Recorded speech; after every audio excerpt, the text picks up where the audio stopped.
اعوذ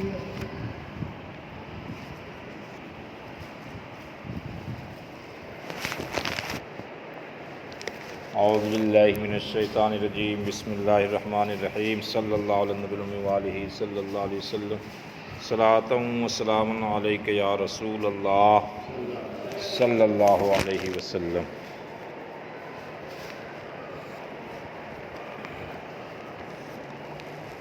الحمدللہ نحمدہ ونستعینہ ونستغفرہ ونؤمن بہ ونتوکل علیہ ونعوذ باللہ من شرور انفسنا ومن سیئات اعمالنا من یہدہ اللہ فلا مضل لہ ومن یضلل فلا ہادی لہ ونشہد ان لا الہ الا اللہ وحدہ لا شریک لہ ونشہد ان محمدا عبدہ ورسولہ۔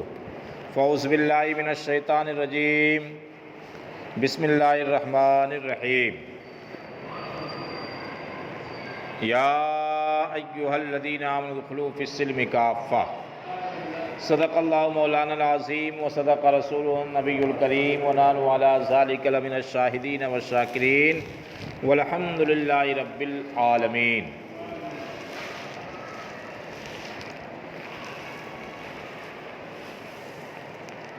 طب نبوی یعنی حضور آقا محمد الرسول اللہ صلی اللہ علیہ وسلم کھانے پینے کی چیزوں میں جو اللہ رب محمد صلی اللہ علیہ وسلم ونحن عباد محمد صلی اللہ علیہ وسلم۔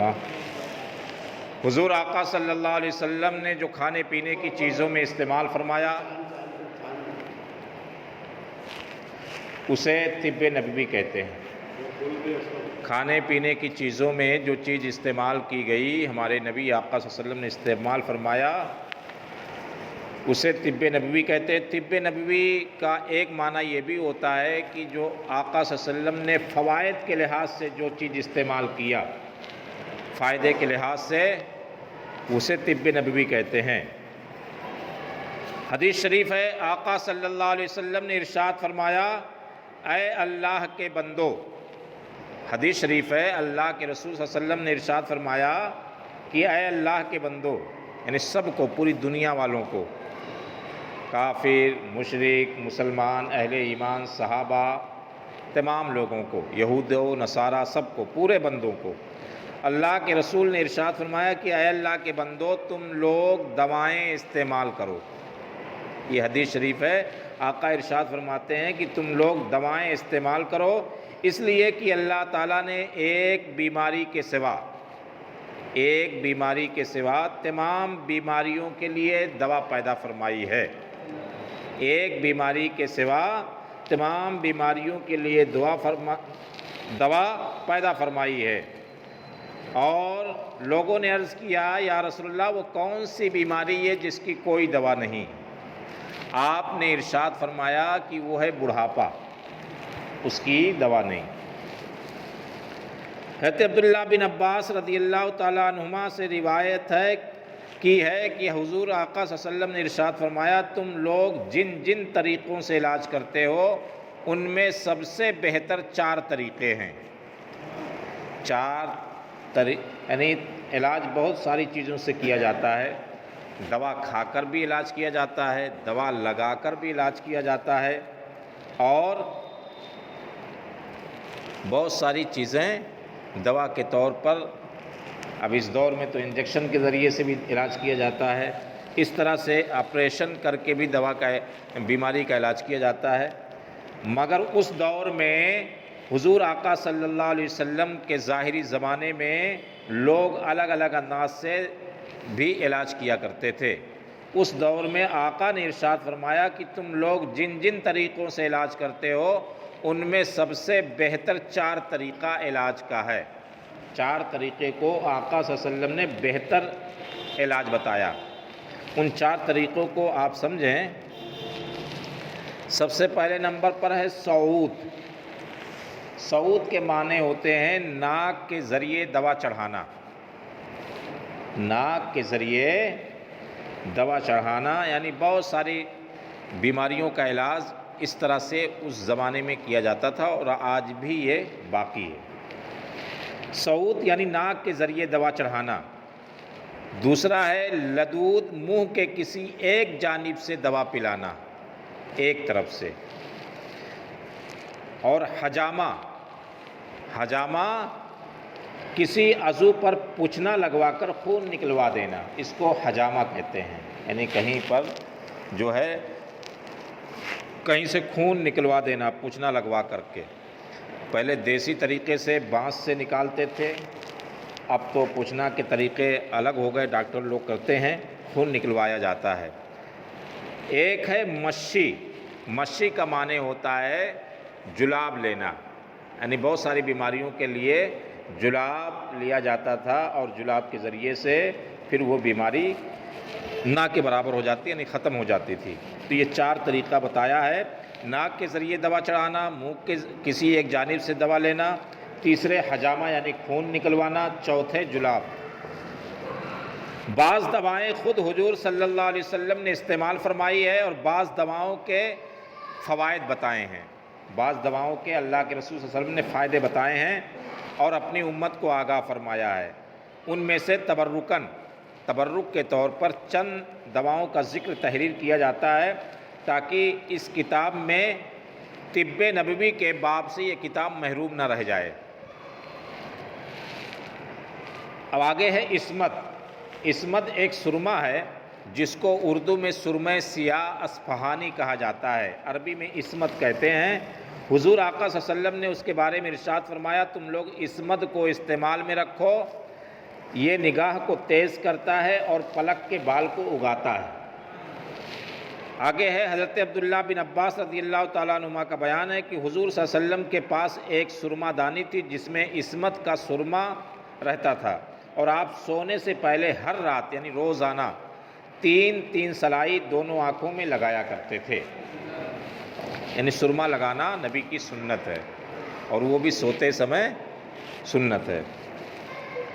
حنا کے معنی ہوتے ہیں مہندی، یعنی مہندی حضور آقا صلی اللہ علیہ وسلم کے کسی پھنسی نکلتی یا کانٹا چبھ جاتا تو آپ اس پر مہندی رکھ دیا کرتے تھے، یعنی اس کی مہندی علاج ہے پھوڑا پھنسی کے لیے۔ الحبۃ السودا، الحبۃ السودا کہتے ہیں کلونجی کو، جس کو کالا دانہ بھی کہتے ہیں۔ الحبۃ السودا کلونجی جس کو شونیز بھی کہتے ہیں اور بعض جگہ اس کو منگریلا بھی کہا جاتا ہے۔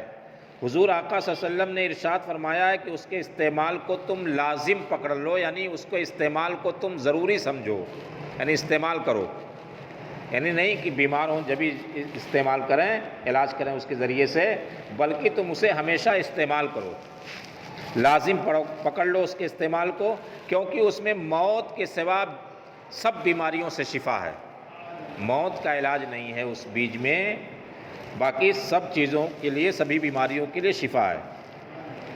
آگے ہے التلبینہ۔ التلبینہ بہت اچھی چیز ہے، التلبینہ تو مشکل سے لوگ اب بناتے ہیں، جانتے بھی نہیں ہیں، بہت اچھی چیز ہے۔ میں نے ابھی لایا ہے 2 کلو جو خرید کے کرانے کی دکان سے، جو لگتا ہے اس میں، جو کا آٹا بنتا ہے۔ تلبینہ جو کا آٹا پانی، شہد، تیل ملا کر حریرہ کی طرح سے یا دودھ میں بنایا جاتا ہے، یعنی یہ بہترین ناشتہ ہے۔ تلبینہ کو آقا نے ارشاد فرمایا، حضور صلی اللہ علیہ وسلم کے گھر والوں میں جب کوئی شخص جاڑے کے بخار میں مبتلا ہوتا تو آپ اس طعام کے تیار کرنے کا حکم دیتے تھے اور فرماتے تھے یہ کھانا غمگین آدمی کے دل کو تقویت دیتا ہے اور بیمار کے دل سے تکلیف کو اس طرح دور کر دیتا جس طرح تم لوگ پانی سے اپنے چہروں کے میل کچیل کو دور کر دیتے ہو، یعنی کھیر کے جیسا رہتا ہو، کھیر سمجھے، دودھ اور جو کا آٹا اور شہد ملا کر اسے میٹھا کیا جاتا ہے۔ اور بعض دفعہ تیل میں وہ زیتون کا تیل استعمال ہوتا ہے، تو زیتون کا تیل تھوڑا اور دودھ اور شہد اور جو کا آٹا یہ ملا کر گرم کر کے تلبینہ بنایا جاتا ہے۔ تلبینہ کے بارے میں حدیث شریف ہے، اللہ کے رسول نے فرمایا یہ بہترین ناشتہ ہے۔ الاصل، اصل کے معنی ہوتے ہیں شہد۔ شہد حضور صلی اللہ علیہ وسلم کی خدمت میں ایک شخص نے آ کر شکایت کی کہ اس کے بھائی کو دست آ رہے ہیں، یعنی دست آ رہا ہے، ایک شخص نے حضور کی بارگاہ میں آ کر شکایت کیا کہ بھائی کو دست آ رہے ہیں، تو آپ نے فرمایا کہ اس کو شہد پلاؤ۔ پھر وہ دوبارہ آیا اور کہنے لگا دست بند نہیں ہوتے، ارشاد فرمایا کہ اس کو شہد پلاؤ۔ پھر وہ تیسری بار آ کر کہنے لگا کہ دست کا سلسلہ جاری ہے، آپ نے پھر شہد پلانے کا حکم دیا۔ اس نے کہا کہ یہ علاج تو میں کر چکا ہوں۔ آپ نے ارشاد فرمایا اللہ تعالیٰ سچا ہے اور تیرے بھائی کا پیٹ جھوٹا ہے، اس کو شہد پلاؤ۔ اس نے جا کر شہد پلایا تو وہ شفا یاب ہو گیا، یعنی دیر سے شفا ملی مگر اسی شہد سے ہی شفا ملی۔ یعنی اللہ کے رسول نے جو علاج تجویز کیا تھا، علاج جو بتایا تھا، اس علاج سے آپ بدلے نہیں، دست بند نہیں ہوا، پھر آیا شکایت کیا تو آپ نے فرمایا شہد پلاؤ۔ پھر اس کے بعد وہ گیا کہ ابھی دست تو بند نہیں ہوئے، شہد تو پلایا، تو آقا نے فرمایا نہیں شہد پلاؤ، یعنی علاج بند نہیں ہوا۔ آج علاج کیسا ہوتا ہے بھئی، ڈاکٹر دیکھتا ہے اس دوا سے فائدہ نہیں تو دوا تبدیل کر دیتا ہے، مگر قربان جائیے ہمارے آقا صلی اللہ علیہ وسلم کو یقین کامل کہ اسی شہد سے ہی شفا ملے گی۔ اور جب وہ شکایت لے کر آئے تو آقا نے فرمایا شہد پلاؤ۔ حضور صلی اللہ علیہ وسلم نے ارشاد فرمایا شہد کے بارے میں کہ جو شخص ہر مہینے میں 3 دن، شہد روزانہ نہیں، صرف 3 دن اور صرف چاٹے، شہد جو مہینے میں 3 دن چاٹے، یعنی چاٹنے میں کتنا لگے گا، انگلی ڈبایا، تھوڑا سا نکالا یا چمچ سے تھوڑا سا نکالا، انگلی میں لگایا، چاٹ لیا۔ 3 دن صبح کے وقت چاٹنا ہے مہینے میں، تو اس کی فضیلت یہ ہے کہ اس کو کوئی بڑی بلا اس کے پاس نہیں پہنچے گی۔ شہد کی یہ فضیلت ہے کہ اس کے پاس کوئی بڑی بلا ایک مصیبت ہوتی ہے، یہ آسمانی بلائیں ہوتی ہیں، زمینی بلائیں ہوتی ہیں، حادثہ وغیرہ ہے، یہ سب بلاؤں میں آتے ہیں۔ تو اللہ کے رسول نے فرمایا جو مہینے میں 3 دن صبح شہد چاٹے وہ کسی بلا میں مبتلا نہیں ہوگا۔ آپ نے یہ بھی فرمایا کہ 2 شفاؤں کو لازم پکڑ لو، 2 چیزوں میں شفا ہے۔ 2 چیز کون سی ہے؟ ایک شہد، دوسرا قرآن شریف۔ ایک قرآن شریف شفا ہے، دوسرے شہد شفا ہے، یہ دونوں شفا کو تم لازم پکڑ لو، یعنی ہمیشہ تم اس کو استعمال کرتے رہو، شہد کو اور قرآن شریف کو۔ قرآن شریف بھی شفا ہے، یعنی قرآن کی آیتیں، صورتیں الگ الگ بیماریوں میں الگ الگ صورتیں، الگ الگ آیتیں، اسی طرح سے شہد ہے الگ الگ انداز میں الگ الگ بیماریوں میں استعمال کیا جاتا ہے۔ تو آقا نے ارشاد فرمایا تم لازم پکڑ لو، ضروری اپنے زندگی میں اسے ضرور استعمال کرو، ہمیشہ استعمال کرو۔ کون سی 2 چیزیں؟ ایک شہد، دوسرے قرآن شریف۔ جیسے کلونجی کے بارے میں ابھی حدیث آئی تھی، ایسے ہی اس شہد اور قرآن کے بارے میں آیا۔ اب آگے ہے حلن۔ حلن کے معنی سرکہ۔ سرکہ حضور آقا صلی اللہ علیہ وسلم نے سرکہ کو بہترین سالن فرمایا ہے کہ سب سے بہترین سالن سرکہ ہے۔ سرکہ بہترین سالن ہے۔ سرکہ لوگ پہلے گنے کا اپنے گھروں میں بناتے تھے، گیہوں کا بناتے تھے، مگر اب یہ رسم و رواج پرانے لوگ چلے گئے تو اب یہ نئے لوگ بناتے نہیں اور رواج بھی نہیں ہے، مگر سرکہ کچھ چیزوں کا ملتا ہے میڈیکل کی دنیا میں، کمپنیاں بناتی ہیں۔ تو حضور صلی اللہ علیہ وسلم نے فرمایا کہ بہترین سالن سرکہ ہے، اے اللہ سرکہ میں برکت عطا فرما۔ حضور نے دعا فرمائی ہے سرکے کے لیے کہ اے اللہ تو سرکے میں برکت عطا فرما۔ تو جس کے لیے حضور نے دعا فرمائی ہو تو اس میں کیوں نہیں برکت ہوگی؟ کیونکہ یہ انبیاء علیہ السلام کا سالن ہے، تمام نبیوں نے استعمال کیا اسے۔ اور جس سرکے کی یہ فضیلت ہے، جیسے ابھی شہد کی فضیلت آپ نے سنی ہے کہ 3 دن کوئی چاٹے تو اسے کوئی بڑی بلا نہیں پہنچے گی، ایسے ہی سرکے کی فضیلت یہ ہے کہ جس گھر میں سرکہ ہوگا، میرے گھر میں بچے نہیں کھاتے، میں کبھی کبھی لا کے رکھے رہتا ہوں، سال بھر پڑا رہتا ہے سرکہ، تو اب کیوں رکھا رہتا ہے گھر میں لا کر؟ یہ سنیے، یہ فضیلت ہے۔ آقا فرماتے ہیں جس گھر میں سرکہ ہوگا وہ گھر کبھی محتاج نہیں ہوگا۔ یہ سرکے کی فضیلت ہے۔ لوگ دعا، تعویذ، وظیفہ وغیرہ کرتے ہیں، صرف رکھنے کی فضیلت ہے، گھر میں سرکہ رکھنے کی فضیلت ہے، اور رکھا ہے تو کبھی نہ کبھی استعمال بھی کریں گے آپ۔ زیتون، روغن زیتون یعنی تیل، روغن کے معنی تیل، زیتون، روغن زیتون یعنی زیتون کا تیل۔ حضور آقا صلی اللہ علیہ وسلم نے ارشاد فرمایا ہے تم لوگ روغن زیتون کو سالن کے طور پر استعمال کرو۔ روغن زیتون کو ایسے ہی چاٹ لو تیل کو اور ایسے ہی کھاؤ، اس کو بدن پر بھی ملتے رہو، یعنی اس کو لگاؤ بھی، جیسے اور تیل لگاتے ہیں مالش کرتے ہیں ایسے زیتون کے تیل کو مالش بھی کرو، کیونکہ یہ مبارک درخت سے نکلا ہوا ہے، ایسا مبارک درخت ہے، ایسا پیڑ ہے جو مبارک ہے، اس سے نکلا ہے۔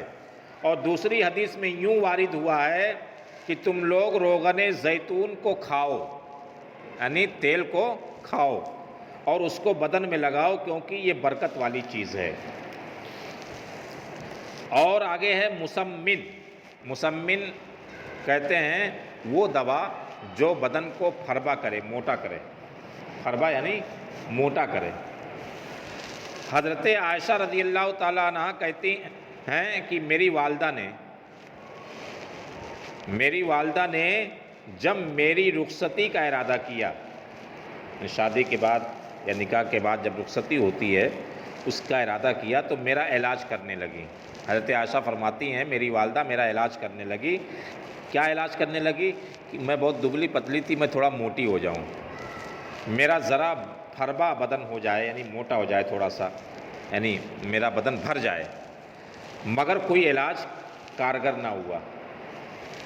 مگر جب میں نے ککڑی کو تازہ کھجوروں کے ساتھ کھانا شروع کر دیا، ککڑی کو تازہ کھجوروں کے ساتھ کھانا شروع کر دیا تو میں خوب پھربا بدن والی ہو گئی۔ حضرت عبداللہ بن جعفر کہتے ہیں کہ حضور صلی اللہ علیہ وسلم ککڑی تازہ کھجوروں کے ساتھ تناول فرمایا کرتے تھے۔ اور آگے ہے غشا، اور دوسرا نام ہے عشاء۔ عشاء بھی ہم لوگوں نے نماز پڑھی ہے، عشاء کے معنی ہوتے ہیں رات کا کھانا۔ اب یہ جو ہم نماز پڑھتے ہیں یہ روحانی کھانا ہے، اور ویسے ہم جو شام میں کھانا کھاتے ہیں اپنے روزانہ کے کھانوں میں، مغرب بعد یہاں لوگ کھا لیتے ہیں، تو یہ اس کو کہیں گے رات کا کھانا، اور اس کو عربی میں کہیں گے عشاء۔ حضور صلی اللہ علیہ وسلم نے ارشاد فرمایا کہ رات کا کھانا ترک نہ کرو، یعنی چھوڑو نہ، یعنی رات کا کھانا ضرور کھاؤ، دن میں بھلے تم بھوکے رہ جاؤ مگر رات کا کھانا تم چھوڑو نہ، یعنی ضرور کھاؤ، کچھ نہ ملے تو ایک مٹھی کھجور ہی کھا لیا کرو۔ اور کیونکہ رات کا کھانا چھوڑ دینے سے بڑھاپا جلدی آتا ہے، رات کا کھانا چھوڑ دینے سے بڑھاپا جلدی آتا ہے، اس لیے حضور نے فرمایا رات کا کھانا کبھی، یعنی تم بھوکے مت سو، ضرور کھاؤ۔ آگے ہے حمیہ، یعنی مضر چیزوں سے پرہیز، وہ چیز جو نقصان دینے والی ہے اس سے پرہیز کرو، جو چیز کبھی بھی نقصان دے اس سے پرہیز کرو۔ حضور صلی اللہ علیہ وسلم اپنے ساتھ حضرت علی کو لے کر آئے، اور کس کے گھر تشریف لے گئے؟ ام المنذر صحابیہ کے مکان پر تشریف لے گئے۔ انہوں نے کچی پکی کھجوروں کا ایک خوشہ، ایک گچھا پیش کیا، حضور صلی اللہ علیہ وسلم اس میں سے کھانے لگے۔ حضرت علی نے بھی ہاتھ بڑھایا تو آپ نے فرمایا اے علی تم ابھی بیماری سے اٹھے ہو اور نقاہت یعنی کمزوری ہے، اس لیے تم اس کو مت کھاؤ۔ اس کے بعد ام المنذر نے جو اور چقندر ملا کر کھانا پکایا تو حضور نے حضرت علی سے فرمایا تم یہ کھاؤ، یہ تمہارے لیے بہت زیادہ مفید غذا ہے۔ حضور آقا صلی اللہ علیہ وسلم نے ارشاد فرمایا تم لوگ زبردستی کر کے اپنے مریضوں کو کھانے پینے پر مجبور مت کیا کرو، یعنی کوئی مریض ہو، کسی کو بخار بھی آ جائے تو اسے کھانا اچھا نہیں لگتا ہے، تو گھر کے لوگ کہتے ہیں کھاؤ کھاؤ، زبردستی کرتے ہیں، تو آقا نے ارشاد فرمایا تم لوگ زبردستی کر کے اپنے مریضوں کو کھانے پینے پر زیادہ مجبور مت کرو، یعنی کہو اسے، کھلاؤ اسے، کوشش کرو مگر زیادہ مجبور مت کرو، کیونکہ اللہ تعالیٰ ان لوگوں کو کھلا پلا دیا کرتا ہے۔ مریض جو ہوتا ہے وہ اللہ کے قرب میں ہوتا ہے، قریب میں ہوتا ہے۔ آگے ہے زنجبیل۔ زنجبیل کہتے ہیں سونٹ کو، ادرک کو، ادرک سوکھ جائے تو اسی کو سونٹ کہتے ہیں، تو زنجبیل اسی کو کہتے ہیں۔ زنجبیل بادشاہ روم نے، یعنی روم کا بادشاہ نے ایک گھڑا زنجبیل سے بھرا ہوا، یعنی سونٹ کا یا ادرک کا بھرا ہوا آپ کے پاس، یعنی ہمارے نبی کے پاس ہدیہ بھیجا تھا، آپ نے اس میں سے ایک ایک ٹکڑا اپنے صحابہ کو کھانے کے لیے دیا۔ اور اس روایت کو ابو نعیم محدث نے اپنی کتاب طب نبوی میں بھی بیان کیا ہے، اور حضور آقا صلی اللہ علیہ وسلم نے اس کے فوائد بھی بتائے ہیں۔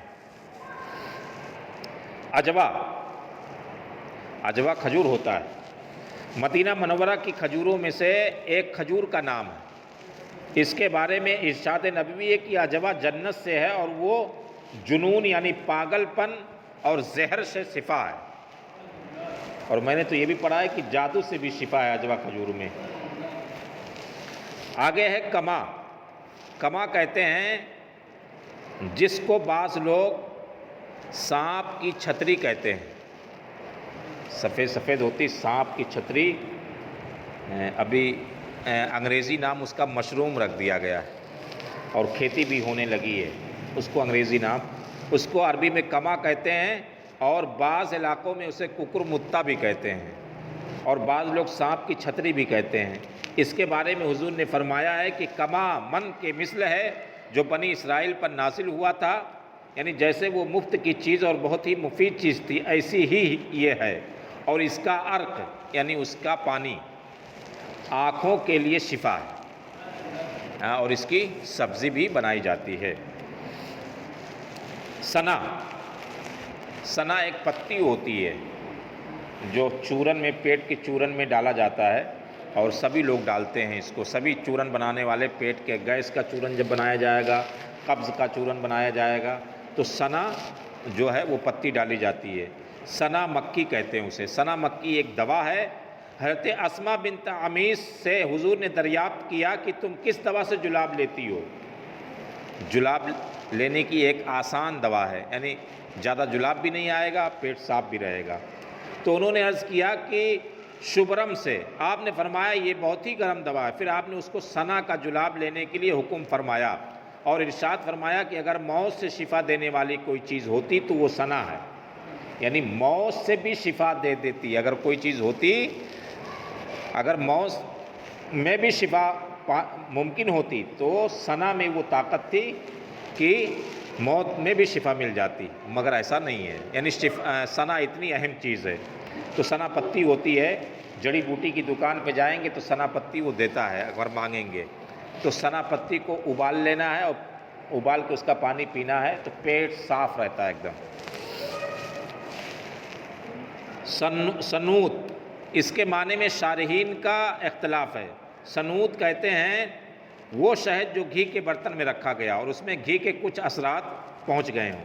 حضور نے ارشاد فرمایا تم لوگ سنا اور سنوت کا استعمال کرتے رہو، ان دونوں میں موت کے سوا تمام امراض سے شفا ہے۔ بعض اطباء نے شہد اور گھی سے سنا کی اصلاح اور سحال کی اعانت ہوتی ہے۔ سم، حضرت ابو ہریرہ رضی اللہ تعالیٰ عنہ کا بیان ہے کہ حضور نے خبیث دوا، سم کہتے ہیں خبیث دوا یعنی زہر یا حرام دوا یا حرام چیز، اس دوا یعنی زہر سے منع فرمایا ہے، یعنی جو بھی چیز حرام ہے یا زہر ہے اس سے کھا پی کر تم علاج مت کرو۔ عود ہندی، عود ہندی یہ اردو نام ہے اور انڈیا کا نام ہے، اور اس کو فارسی میں کہتے ہیں کست شیریں۔ کست شیریں ایک لکڑی ہے چھوٹی سی۔ حضور نے فرمایا کہ اس عود ہندی کا استعمال میں لایا کرو۔ عود ہندی وہ جو لکڑی ہے اس کو تم استعمال میں لایا کرو، اس لیے کہ اس میں 7 شفا ہے، 7 شفا ہے۔ اس میں کووں کے لیے اس کا صعود کرنا، یعنی گلے میں جو کوا ہوتا ہے لٹکتا ہے وہاں ٹپکاتے ہیں اس لکڑی کا عرق، گھس کر کے لکڑی کو اس کا عرق کوے میں لٹکاتے ہیں۔ نمونیا کے لیے اس کا جوشادہ پلاتے ہیں۔ ابھی یہ جو کرونا نکلا تھا اس میں یہ لکڑی عود ہندی جس کا نام ہے کست شیریں، یہ بڑا کام کرتا تھا۔ تو کست شیریں میں شفا ہے، نمونیا کے لیے اس کا جوشادہ پلایا جاتا ہے۔ آگے ہے عرق النساء۔ عرق النساء ایک بیماری ہے جس میں پیر درد کرتے ہیں، اوپر سے شروع ہوتا ہے نیچے تک، ایک پیر میں ہوتا ہے کسی کو دونوں پیروں میں ہوتا ہے، زیادہ تر ایک پیر میں ہوتا ہے، اور بنسبت مردوں کے علاوہ عورتوں میں یہ زیادہ پایا جاتا ہے۔ عرق النساء کی بیماری، لنگڑی کا درد کہتے ہیں اسے، عام بھاشا میں لنگڑی کا بھی درد کہتے ہیں۔ تو عرق النساء، عرق النسا بیماری کے بارے میں حضور نے فرمایا ہے کہ حضور صلی اللہ علیہ وسلم کو یہ فرماتے ہوئے سنا گیا کہ جنگل میں چرنے والی بکری، جنگلی ایک بکری ہوتی ہے جس کے یہاں پیٹھ پہ اٹھا رہتا ہے، تھوڑا سا دم کے اوپر تھوڑا سا ایسا گول نما بنا رہتا ہے، وہ جنگلی بکری کی نشانی ہوتی ہے، یہاں پر اٹھا رہے گا پیٹھے اوپر گیند کے نما ایک دم گول یہاں اٹھا رہے گا، جیسے اونٹ کے اوپر رہتا ہے کوہان بیچ میں یہاں اٹھا رہتا ہے، ایسے ہی جنگلی بکری کے پیچھے اٹھا رہے گا تھوڑا سا دم کے اوپر۔ فرماتے ہیں جنگل میں چرنے والی بکری کے سرین کو گلا کر 3 ٹکڑے کر لیے جائیں، وہی حصہ جو ہے نیچے کا حصہ، اور 3 دن نہار منہ ایک ٹکڑا کھائیں، اس میں عرق النساء کے لیے شفا ہے، مگر اب ملے کہاں؟ اب آگے ہے، حضور آقا صلی اللہ علیہ وسلم نے ارشاد فرمایا اللہ تعالیٰ نے بیماری بھی اتاری ہے اور دوا بھی اتاری ہے، یعنی جتنی بھی بیماریاں اتاری ہیں ان سب کی دوائیں بھی اتاری ہیں، اور بیماری کی دوا بھی بنا دی ہے، لہذا تم لوگ دوا کرو مگر حرام چیز سے دوا علاج مت کرو، حرام چیز سے دوا علاج مت کرو۔ حضرت سوید بن طارق نے حضور سے شراب کے بارے میں دریافت کیا تو آپ نے اس کے استعمال سے منع فرمایا۔ شراب کے بارے میں کسی صحابی نے جن کا نام سوید بن طارق تھا، انہوں نے دریافت کیا تو حضور نے فرمایا، منع فرمایا۔ پھر دوبارہ پوچھا تو آپ نے منع فرمایا۔ تیسری بار انہوں نے عرض کیا یا نبی اللہ یہ تو دوا ہے، آپ نے ارشاد فرمایا نہیں یہ بیماری ہے، شراب دوا نہیں ہے، یہ بیماری ہے۔ زخموں کا علاج، حضرت سال بن سعدی کہتے ہیں کہ جنگ احد کے دن حضور کے دندان مبارک یعنی دانت شہید ہو گئے اور لوہے کی ٹوپی آپ کے سر اقدس پر توڑ ڈالی گئی، لوہے کی ٹوپی حضور لگائے تھے تو لوہے کی ٹوپی ٹوٹ گئی۔ حضرت فاطمہ رضی اللہ تعالیٰ عنہ چہرے انور سے خون دھو رہی تھیں، حضرت علی ڈھال میں پانی رکھ کر زخم پر بہا رہے تھے، لیکن جب خون بہنے کا سلسلہ بڑھتا ہی رہا تو حضرت فاطمہ نے کھجور کی چٹائی کا ایک ٹکڑا، جیسے یہ چٹائی ہے ایسے ہی کھجور کی چٹائی تھی، کھجور کے پتوں کی چٹائی، کھجور کی چٹائی کا ایک ٹکڑا لیا اور اس کو جلا کر راکھ بنا ڈالا، پھر اسی راکھ کو زخموں پر چپکا دیا تو خون بہنا بند ہو گیا۔ اور آج بھی یہ تاثیر ہے کھجور کے پتوں میں کہ اس کو جلا کر اس کا راکھ بنایا جائے اور تیل میں اس راکھ کو ملا کر ملہم بنا لیا جائے، زخموں پر رکھا جائے، جو ہے خون بہنا بند ہو جاتا ہے، یا صرف راکھ لگا دیا جائے، چپکا دیا جائے تو خون بہنا بند۔ طاعون کو کہتے ہیں پلیگ۔ طاعون کے بارے میں حضور نے فرمایا کہ یہ ایک عذاب ہے، یعنی جس طرح سے ایک کرونا عذاب آیا تھا ایسے ہی طاعون عذاب آیا کرتا تھا، عذاب ہے یہ۔ طاعون بیماری تو ہے، یہ بیماری کے ساتھ یہ ایک عذاب ہے جس کو اللہ تعالیٰ نے سب سے پہلے بنی اسرائیل پر بھیجا تھا، یہ طاعون کی بیماری۔ جب تم سنو کہ کسی زمین میں طاعون پھیل گیا ہے تو تم لوگ اس زمین میں داخل نہ ہوا کرو، اس زمین میں جہاں طاعون پھیل جائے تو وہاں جایا مت کرو، اور جہاں تم ہو وہاں طاعون آ جائے تو تم اس زمین سے نکل کر نہ بھاگو، جہاں طاعون آ جائے اور تم وہاں ہو تو وہاں سے بھاگو نہ، اور جہاں تم ہو وہاں تو بیماری نہیں ہے، طاعون نہیں ہے، کہیں دوسری جگہ طاعون ہے تو وہاں جاؤ مت۔ حضور آقا صلی اللہ علیہ وسلم نے ارشاد فرمایا کہ جو شخص علم طب کو نہیں جانتا، یعنی جو ڈاکٹری نہیں جانتا، حکیمی نہیں جانتا، دواؤں کے بارے میں نہیں جانتا اور علاج کرتا ہے تو وہ مریض کو اگر کوئی نقصان پہنچ گیا تو ضامن ہے، یعنی اس سے نقصان کا تاوان لیا جائے گا، یعنی بدلہ لیا جائے گا، یعنی وہ قاتل ہے۔ جیسے کوئی حکیم نہیں ہے اور ڈاکٹر نہیں ہے، علاج کرتا ہے اور مریض کو کوئی نقصان پہنچ گیا، خراب ہو گیا یا ختم ہی ہو گیا مریض، تو تاوان لیا جائے گا، یعنی دنڈ لیا جائے گا۔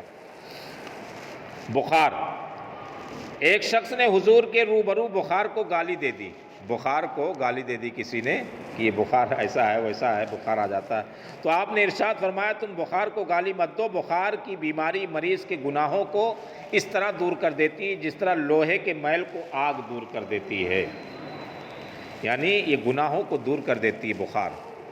بخار کا ایک علاج حضور نے ارشاد فرمایا بخار جہنم کے جوش مارنے سے ہے، جہنم جو جوش مارتی ہے تو بخار ہوتا ہے، جوش مارنے سے ہے، لہذا تم لوگ اس کو پانی سے پلا کر اور غسل کرا کر ٹھنڈا کرو، مگر سبھی بخار کو نہیں. یہ ایک خاص بخار ہوتا تھا عرب میں، تو نہلاتے تھے مریض کو، بخار والے کو. مگر آج بھی ایک ایسا بخار ہے، جب زیادہ بخار ہو تو پٹی وٹی رکھو، ٹھنڈا کرو سر پہ، تو بخار کم ہو جاتا، اتر جاتا. تو وہ کہیں نہ کہیں حضور کی وہ حدیث کہ تم پانی پلاؤ یا نہلاؤ، وہ یہاں ثابت ہوتی ہے. اور وہ بخار جس میں نہلایا جاتا ہے، اس بخار کو صفراوی بخار یا لو لگنے کا بخار کہتے ہیں، جس میں نہلایا جاتا ہے. یہ ہر قسم کے بخار کا علاج نہیں ہے کہ اسے نہلایا جائے. اس لیے ہر قسم کے بخاروں میں یہ علاج کامیاب نہیں ہو سکتا. لہذا کسی طبیب، کسی حکیم، کسی ڈاکٹر یا کسی حاذق سے اچھی طرح بخار کی تشخیص کرائی جائے کہ کون سا بخار ہے، بخار کی جانچ کرائی جائے کون سا بخار ہے، اس کے بعد ہی اس کا علاج کرانا چاہیے. یہ حضور نے آج سے 1400 سال پہلے جو ہے اس کو بتایا کہ بخار کی تشخیص کرائی جائے کہ کون سا بخار ہے. بخار کی بہت ساری قسمیں ہیں. اب آگے ہے دعائیں. وہ دعائیں جو پیغمبری دعائیں ہیں، جو حضور نے مانگی ہے. خداوند قدوس کے دربار میں بندوں کی دعاؤں کا بہت ہی بڑا درجہ ہے، اور دعاؤں کی طرح دعاؤں میں بھی اللہ نے بڑی بڑی خاص تاثیر عطا فرمائی ہے. چنانچہ پروردگار عالم نے بار بار بندوں کو قرآن میں دعا مانگنے کا حکم دیا اور ارشاد فرمایا ادعونی استجب لکم، یعنی اے بندو تم لوگ مجھ سے دعائیں مانگو، میں تمہاری دعاؤں کو قبول کروں گا. اور حضور نے بھی دعاؤں کی اہمیت اور ان کے فوائد کا ذکر فرماتے ہوئے اپنی امت کو دعا مانگنے کی ترغیب دی ہے.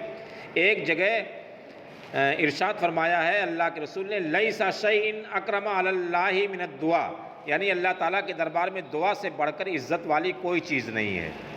اور دعاؤں کی فضیلت و اہمیت کا اظہار فرماتے ہوئے اللہ کے رسول نے یہ ارشاد فرمایا ہے الدعاء مخ العبادت، دعا عبادت کا مغز ہے، یعنی بھیجا ہے. مغز یعنی بھیجا. دعا عبادت کا مغز ہے، یعنی ہم عبادت کریں، کوئی نیک کام کریں اور دعا ہی نہ مانگیں، تو یہ یعنی گویا اس عبادت کا بھیجا ہی نہیں ہم نے بنایا.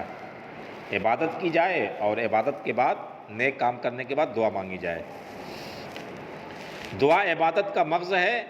اور یہ بھی فرمایا من لم یسأل اللہ یغضب علیہ، جو خدا سے دعا نہیں مانگتا خدا اس سے ناراض ہو جاتا ہے.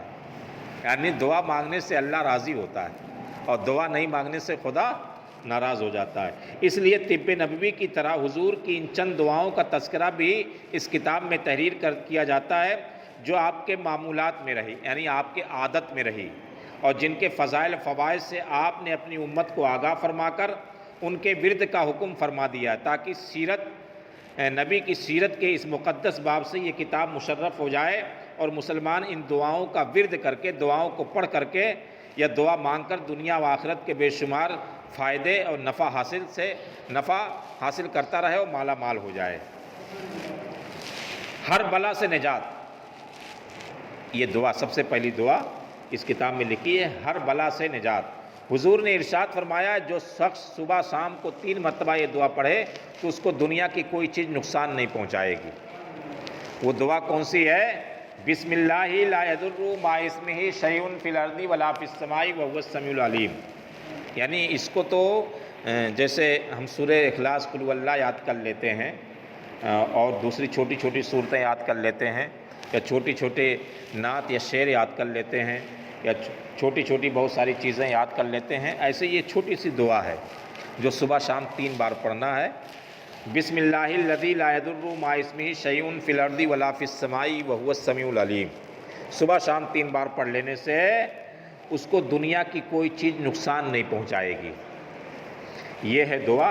اس دعا کا نام ہے ہر بلا سے نجات.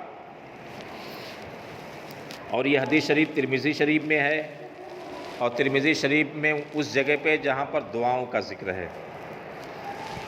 حضور علیہ الصلوۃ والسلام نے ارشاد فرمایا جو شخص بچھونے پر یہ دعا 3 مرتبہ پڑھ کر سوئے تو اللہ اس کے تمام گناہوں کو بخش دے.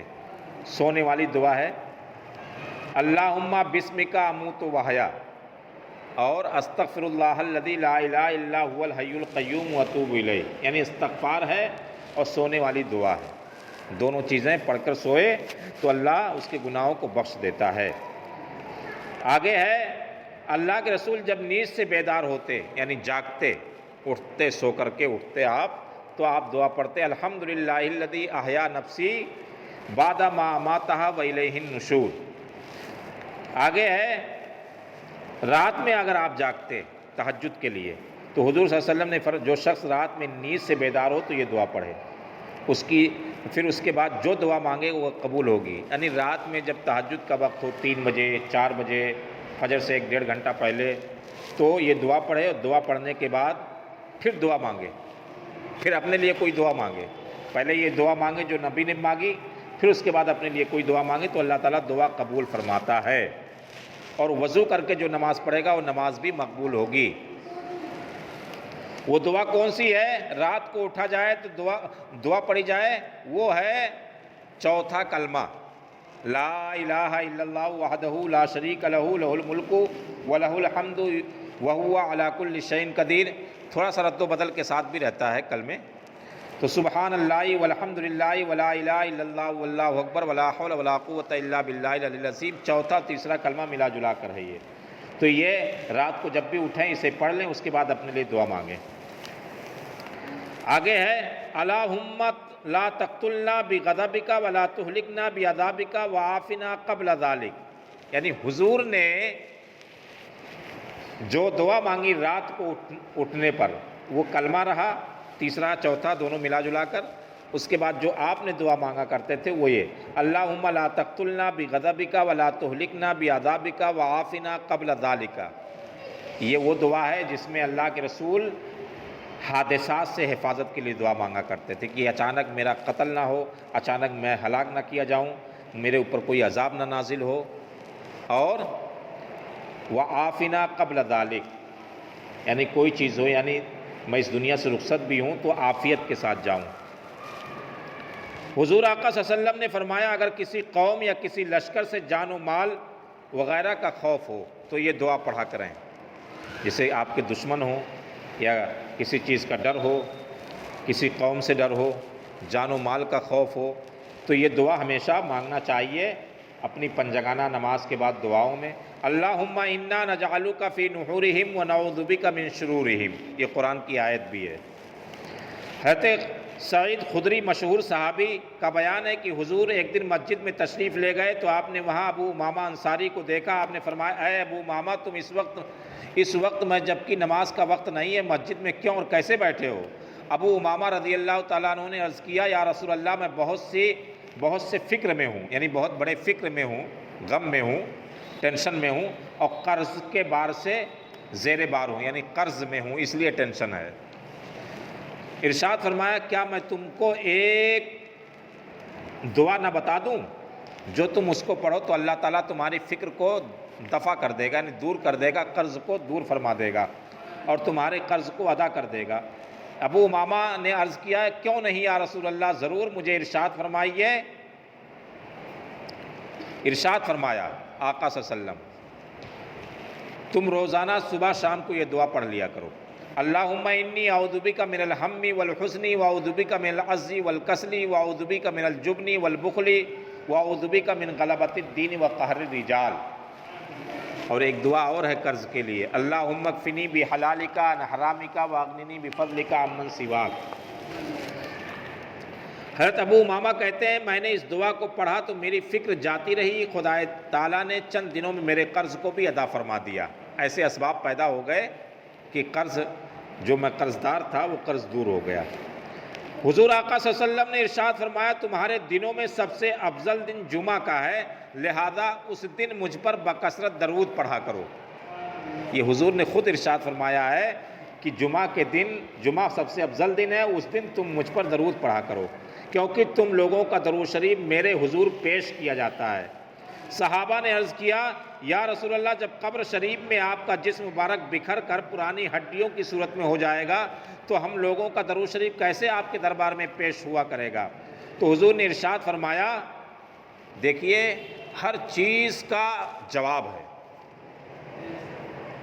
یہی چیز آج کے دماغ میں انسان کے دماغ میں آ سکتی ہے، مگر وہی چیز صحابہ نے اس دور میں نبی کے ظاہری زمانے میں پوچھ لیا کہ یا رسول اللہ جب آپ کو قبر میں رکھ دیا جائے گا آپ کا جسم مبارک بکھر کر پرانی ہڈی کی صورت میں ہو جائے گا، یعنی گوشت ختم ہو جائے گا، مٹی میں مل جائے گا اور ہڈی خالی باقی رہ جائے گی، تو ہم لوگوں کا درود شریف کیسے آپ کے دربار میں پیش ہوا کرے گا؟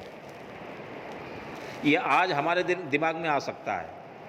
اور جو لوگ غلط عقیدہ رکھتے ہیں کہ حضور آقا صلی اللہ علیہ وسلم مر کر مٹی میں مل گئے، ان کے دماغ میں یہی سب تو آتا ہوگا جب تو یہ ان کا یہ عقیدہ ہے۔ مگر صحابہ نے اس دور میں پوچھ لیا نبی سے، تو نبی نے کیا ارشاد فرمایا؟ نبی نے ارشاد فرمایا ان اللہ حرم علی الارض اجساد الانبیاء، اللہ نے انبیاء کے جسموں کو زمین پر حرام کر دیا ہے، یعنی جسم جو ہے زمین میں نبیوں کا جسم نہیں مل سکتا ہے، وہ مٹی میں مٹی نہیں ہو سکتا، وہ یعنی کوئی چیز مٹی میں دبا دو، آپ کتا ختم ہو جائے تو اس کو دفن کر دو اور چند دن کے بعد کھود کر دیکھو تو وہ مٹی ہو جائے گا، مٹی بن جائے گا، گوشت پوست۔ ایسے نمک کے مسائل میں ہم نے بارہ شریعت میں پڑھا تھا کہ کتا ہے یا کوئی حرام جانور ہے، نمک کی کھان میں اگر آپ اسے ڈال دو تو وہ پورا کتا غائب ہو جائے گا، وہ پورا نمک بن جائے گا، تو گویا وہ غائب ہو جائے گا۔ تو ایسے ہی زمین میں جب دفن کر دیا جاتا ہے تو انسان کا جسم مٹی بن جاتا ہے، باقی اگر کوئی رہتی ہے کوئی چیز تو ہڈی رہتی ہے۔ اسی چیز کو صحابہ نے نبی سے پوچھا، یا رسول اللہ ہم آپ کی بارگاہ میں درود شریف پڑھتے ہیں تو آپ کی بارگاہ میں فرشتے پیش کرتے ہیں، مگر جب قبر میں آپ کو لٹا دیا جائے گا، آپ کا جسم مبارک بکھر جائے گا، پرانی ہڈی باقی رہ جائے گی، تو کیسے آپ کے دربار میں فرشتے درود پیش کریں گے؟ تو نبی نے فرمایا اللہ نے نبیوں کے جسموں کو زمین پر حرام فرما دیا ہے۔ اس حدیث سے معلوم ہوا کہ تمام نبیوں کے مقدس جسم کو ان کی مبارک قبروں میں سلامت رہتے ہیں۔ ارے جب مٹی کھائے گی ہی، نبی کے جسموں کو کھائے گی ہی نہیں، تو اس کا مطلب نبی کے جسم سلامت ہیں۔ اور زمین پر اللہ تعالیٰ نے حرام فرما دیا ہے، ان کے مقدس جسموں پر کسی قسم کا تغیر و تبدیل نہیں ہوتا۔ جب تمام نبیوں کی یہ شان ہے تو پھر بھلا ہمارے نبی آقا صلی اللہ علیہ وسلم کے مقدس جسم انور کو زمین کیوں کر کھا سکتی ہے؟ یعنی آقا نے یہ حدیث نہیں فرمایا کہ میرے جسم کو اللہ تعالیٰ نے حرام کر دیا زمین کو کہ کھائے، وہ تمام نبیوں کے بارے میں فرمایا، تمام نبیوں کے جسم کو مٹی نہیں کھائے گی، مٹی پر نبیوں کے جسم کو کھانا حرام کر دیا ہے، مٹی نہیں کھائے گی۔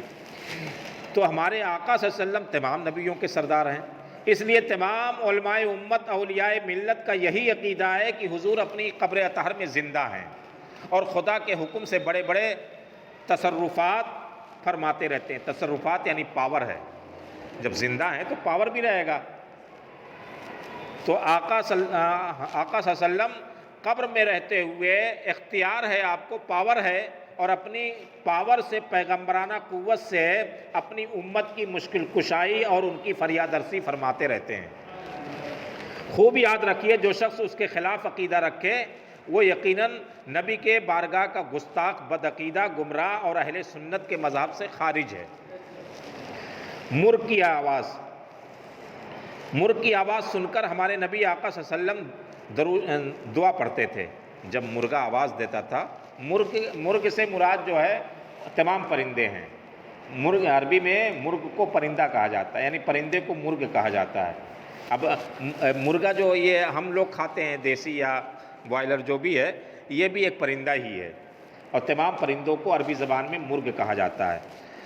تم لوگ مرغ کی آواز سنو تو اللہ تعالیٰ سے اس کے فضل کا سوال کرو، کیونکہ مرغ فرشتے کو دیکھ کر بولتا ہے، یہ دعا پڑھو، اسأل اللہ من فضلہ العظیم۔ تو یہ تمام پرندوں کے بارے میں ہے۔ گدھا بولے تو کیا پڑھے؟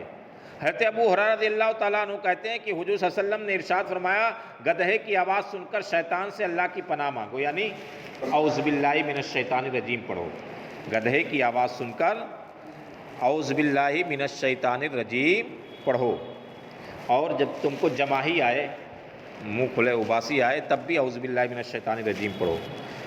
حضرت عبداللہ بن قیس کا بیان ہے کہ مجھ سے حضور نے ارشاد فرمایا، تیری رہنمائی ایسے کلمے پر نہ کروں جو جنت کے خزانوں میں سے ہے۔ میں نے عرض کیا یا رسول اللہ وہ کون سا کلمہ ہے تو ارشاد فرمایا لا حول ولا قوت الا باللہ.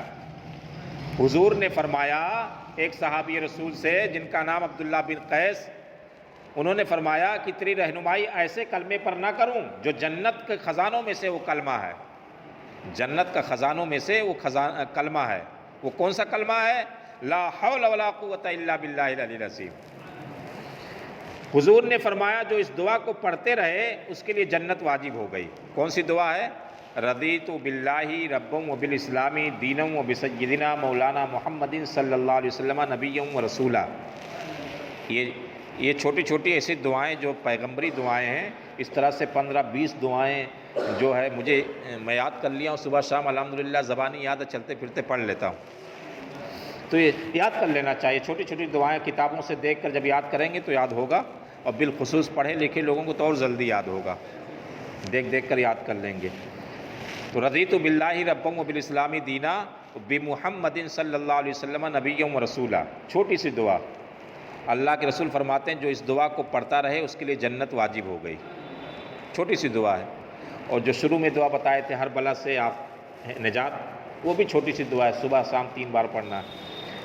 حضور آقا صلی اللہ علیہ وسلم نے فرمایا جو مسلمان یقین قلب کے ساتھ دن میں اس دعا کو پڑھ لے گا، اس دن شام سے پہلے مرے گا تو جنتی ہوگا، رات میں پڑھ لے گا اور صبح سے پہلے مرے گا تو جنتی ہوگا. وہ دعا ہے دعائے استغفار. دعائے استغفار وہ بہت دعائے استغفار، اور اس دعا کا نام ہے سید الاستغفار. تھوڑی بڑی ہے، وہ معمولی بڑی ہے، زیادہ بڑی بہت بڑی نہیں ہے. وہ دعا ہے اللہم انت ربی لا الہ الا انت خلقتنی وانا عبدک وانا علی عہدک ووعدک ما استطعت اعوذ بک من شر ما صنعت ابوء لک بذنبی فاغفر لی فانہ لا یغفر الذنوب الا انت. یہ دعا ہے استغفار کی. دعائے سید الاستغفار کہتے ہیں، پنسورے وغیرہ میں ہے. یہ جمع کی دعا. جمع کی دعا یعنی میاں بیوی کی صحبت کے وقت کی دعا ہے. یہ دعا یعنی اس وقت کی بھی دعا ہے، مگر آقا نے فرمایا ہے کہ جب تم اس دعا کو پڑھ لو گے تو جو اولاد پیدا ہوگی اس کو کبھی ہرگز شیطان کوئی نقصان نہیں پہنچائے گا. بتائیے اسلام میں اس وقت کی بھی دعا ہے. میاں بیوی کے جو حقوق ہوتے ہیں اس کو ادا کرنے کے وقت کی بھی دعا ہے. وہ دعا کون سی ہے؟ بسم اللہ اللہم جنبنا الشیطان وجنب الشیطان ما رزقتنا. اور یہ نصیحت ہے اس میں کہ سطر کھولنے سے پہلے، ننگے ہونے سے پہلے اس دعا کو پڑھنا ہے. آگے ہے شفائے امراض کے لیے دعا. حضرت عبدالعزیز بن صہیب ثابت بنانی نے دونوں حضرت انس کی خدمت میں حاضر ہوئے. ثابت بنانی نے عرض کیا اے ابو حمزہ انس میں بیمار ہو گیا ہوں. حضرت انس نے فرمایا کیا میں اس دعا سے تمہارے مرض کا جھاڑ پھونک نہ کروں جس دعا سے حضور مریضوں پر شفا کے لیے دم فرمایا کرتے تھے. حضرت انس نے فرمایا ضرور. تو وہ دم کیا کرتے تھے؟ یعنی پھونکتے تھے جب بھی کوئی بیمار ہوتا. جب بھی کوئی بھی بیمار ہوتا، کسی طرح کا بخار ہو، سستی ہو، بیماری ہو، تکلیف ہو، سر درد ہو، تو یہ دعا پڑھتے تھے. اور یہ روایت کون کرتے ہیں؟ حضرت انس رضی اللہ تعالیٰ عنہ. حضرت انس رضی اللہ تعالیٰ عنہ جو ہے ایک ایسے صحابی ہیں جو حضور کی خدمت میں 10 سال رہے. سفر میں بھی رہے، گھر میں بھی رہے، 10 سال خدمت کرتے رہے. انہوں نے روایت کیا ہے کہ حضور آقا صلی اللہ علیہ وسلم نے اس دعا سے جھاڑ پھونک کیا کرتے تھے ہر بیماری کے لیے. تو اب وہ دعا کون سی ہے؟ اللہم رب الناس مذہب الباسی اشفا انت الشافی لا شافی الا انت شفا لا یغادر سقما. جیسے اس میں سے کوئی بیمار ہو گیا، اب میں گیا تو اس دعا کو پڑھ کر میں اسے دم کر دوں. اگر موت نہیں ہوگی تو شفا مل جائے گی. یہ ہے، یہ جھاڑ پھونک والی دعا جو ہے یہ اس لیے ہے. اس لیے چھوٹی سی یہ بھی دعا ہے، آپ بھی یاد کر لیں. تو کہیں جائیں کسی مریض کو دیکھیں تو اس دعا کو پڑھ دیں، اس پر دم کر دیں، پھونک دیں. حضرت ام المومنین بی بی ام سلمہ کہتی ہیں کہ حضور صلی اللہ علیہ وسلم سے یہ سنا تھا کہ کسی مسلمان کو کوئی مصیبت پہنچے، جب بھی کوئی مصیبت پہنچے، یعنی آپ پر کوئی مصیبت پہنچے، حادثہ ہو گیا، آپ گر گئے گاڑی سے، یا اور کوئی چیز ہوا، یا آپ کے ساتھ کوئی بھی مصیبت آئی، تو آپ پر جب بھی کوئی مصیبت آئے تو بہت آسان دعا ہے، آپ کو یاد ہو جائے گی، اب بھی یاد ہو جائے گی. جب بھی کوئی مصیبت پہنچے تو وہ دعا آپ پڑھیں. وہ دعا ہے انا للہ و انا الیہ راجعون، اور اس کے آگے ہے اللہم اجرنی فی مصیبتی واخلف لی خیرا منہا، یعنی اے اللہ تعالیٰ اس مسلمان کو اس کی ضائع شدہ چیز سے بہتر چیز عطا فرما دے، جو چیز ضائع ہو گئی ہے، نقصان ہو گیا ہے، اس سے بہتر چیز عطا فرما دے۔ اب اللہ ہی جانے اس سے بہتر کیا چیز، یہ دعا ہے انا للہ و انا الیہ راجعون۔ اگر نہیں آتا ہے، آگے کی دعا نہیں آتی تو اتنا بھی پڑھ لے انا للہ و انا الیہ راجعون، اور آگے کی دعا آتی ہے تو انا للہ و انا الیہ راجعون اللہم اجرنی فی مصیبتی واخلف لی خیرا منہا۔ اس کا مطلب ہے اللہ تعالیٰ اس مسلمان کو اس کی ضائع شدہ چیز سے بہتر چیز عطا فرمائے۔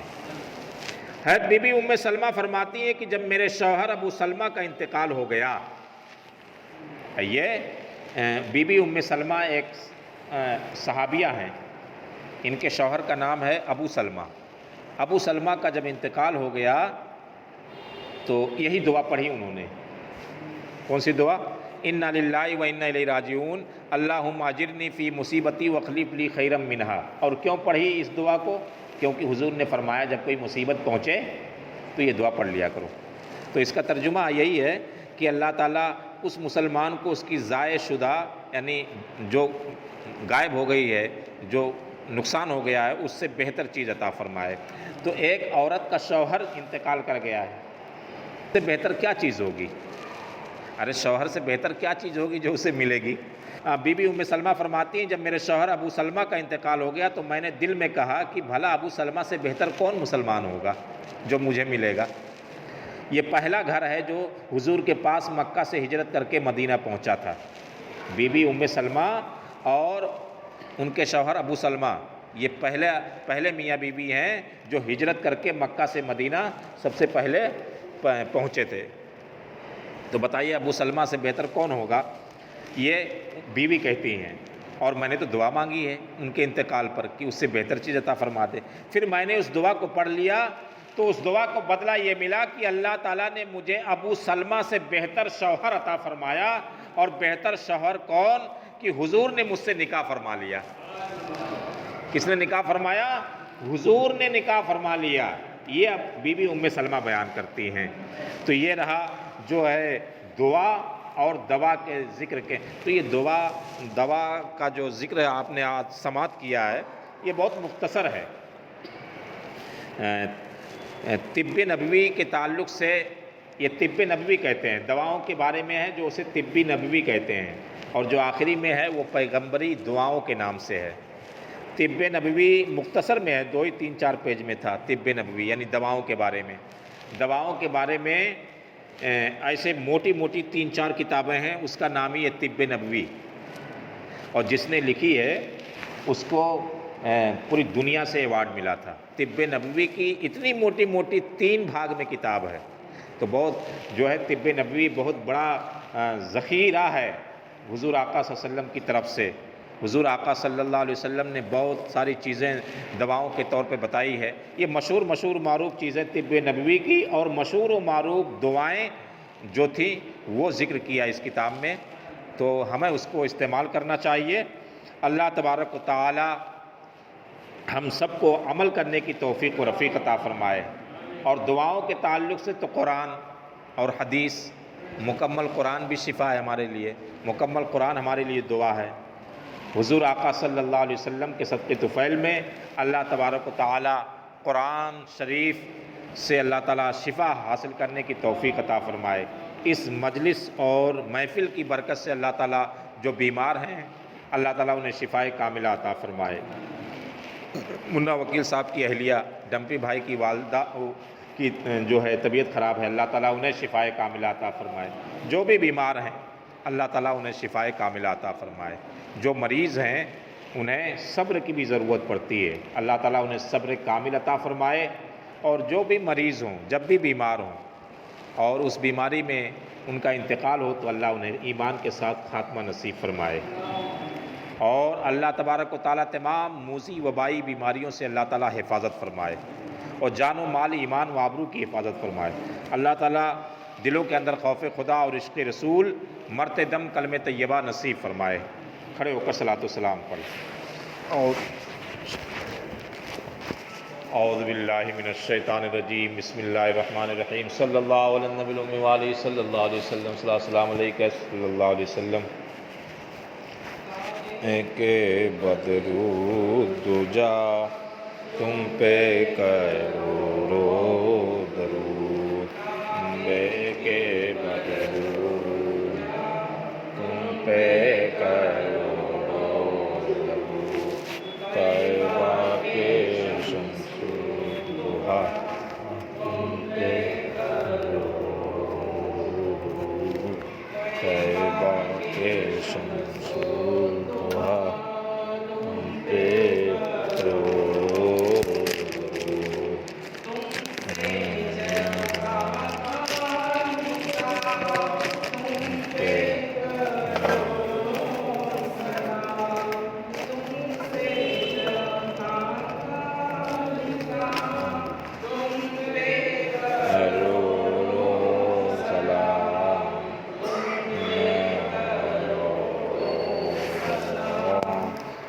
پہ کروڑو درود، ابے کے بدرو دجا پہ